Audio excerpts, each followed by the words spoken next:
Hi hello welcome to జహర్ TV health channel. తలస్నానం చేసేటప్పుడు ఈ చిట్కాలు పాటిస్తే జుట్టు రాలదు. ప్రస్తుతం చాలామంది జుట్టు రాలే సమస్యతో ఇబ్బంది పడుతున్నారు. నేటి ఆధునిక జీవనశైలి, ఆహారపు అలవాట్ల కారణంగా అన్ని వయసు వారిలో జుట్టు సమస్యలు సాధారణంగా మారాయి. కానీ ఈ సమస్యను తగ్గించుకోవడానికి ఎన్నో ప్రయత్నాలు చేస్తుంటారు. షాంపూలను, నూనెలను తరచుగా మారుస్తుంటారు. ఇవన్నీ వాడిన తర్వాత కూడా హెయిర్ సమస్యలు తగ్గదు. అందులోనూ కెమికల్ ఆధారిత ఉత్పత్తులు వాడితే జుట్టు మరింత దెబ్బతింటుంది. అలాగే జుట్టు కూడా విపరీతంగా రాలిపోతుంది. అయితే మీరు కొన్ని ఇంటి చిట్కాలను ఫాలో అయితే మాత్రం జుట్టు అసలు రాలదు అంటున్నారు నిపుణులు. దాంతో పాటుగా మీ జుట్టు ఒత్తుగా, పొడవుగా పెరుగుతుంది. ఇందుకోసం ఏం చేయాలో చూద్దాం. జుట్టు రాలడం సమస్య నుండి బయటపడాలంటే, జుట్టు ఆరోగ్యంగా, పొడవుగా పెరగాలంటే తలస్నానం చేసే సమయంలో కొన్ని విషయాల్లో జాగ్రత్తగా ఉండాలంటున్నారు నిపుణులు.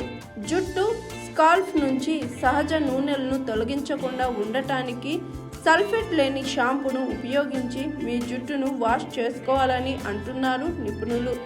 రోజు తలస్నానం చేయడం వల్ల తల పొడిబారుతుంది. దీనివల్ల స్కల్ప్లోని సహజ సిద్ధమైన ఆయిల్ నాశనమై జుట్టు ఎక్కువగా రాలిపోతుంది. దీనిని నివారించాలంటే వారానికి 2 నుండి 3 సార్లు తలస్నానం చేస్తే సరిపోతుంది.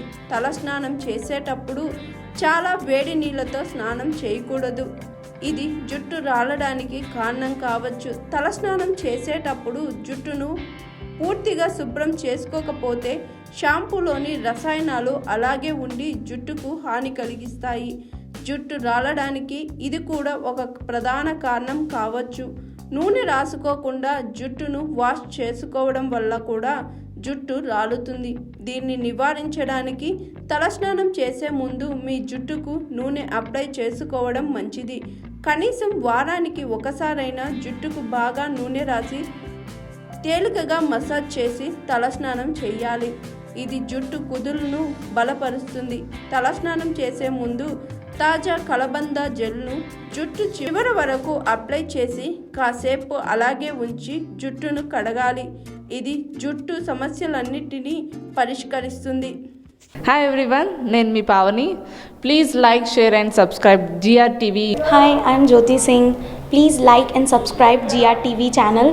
అందరికీ నమస్కారం. నా పేరు Sambit. Please like and subscribe GR TV. Thank you.